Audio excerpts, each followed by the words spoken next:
Hello guys, welcome back to my YouTube channel. I am Asra. So നമ്മൾ ഇന്നത്തെ video എന്ന് പറഞ്ഞ ഒരു കുട്ടി വ്ളോഗാണ് കേട്ടോ. വാപ്പച്ചിയുടെ കിണർ എങ്ങനെ വാപ്പച്ചി സൂക്ഷിക്കണ കണ്ടാലോ നമുക്ക് നോക്കാം.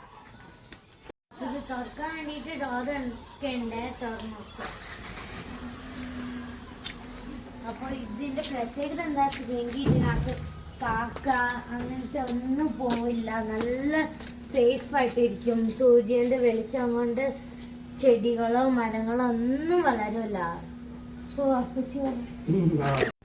മോള് പറഞ്ഞതുപോലെ പൊടിപടലങ്ങളൊന്നും പോയില്ല, പക്ഷികളുടെ കാഷ്ടവും ഇലയും ചപ്പും ചവറും ഒന്നും പോയില്ല. അതെപ്പോഴും വെള്ളം ശുദ്ധമായിരിക്കും. ഇങ്ങനെ മൂടി വെക്കുന്നതുകൊണ്ട് നേരിട്ട് സൂര്യപ്രകാശം അടിക്കാത്തതുകൊണ്ട് പായല് വളരില്ല, ചെടികളൊന്നും വളരില്ല, മരങ്ങൾ വളരില്ല. അപ്പോൾ വെള്ളം എപ്പോഴും ശുദ്ധമായിരിക്കും, ബാഷ്പീകരണ നഷ്ടമൊന്നുമില്ല. അങ്ങനെ കിണറ് മുറ്റത്തെ ചെപ്പിന് അടപ്പ് വേണം. അപ്പൊ ഇതാണ് ഞങ്ങളെ കിണറിന്റെ ഉൾവശം. കണ്ടോ എന്ത് വൃത്തിയാണെന്ന്. ഒരു സാധനം ഉള്ളിലില്ല, നല്ല വൃത്തിയായിട്ടാണ് ഉൾവശം കാണാനിരിക്കുന്നത്.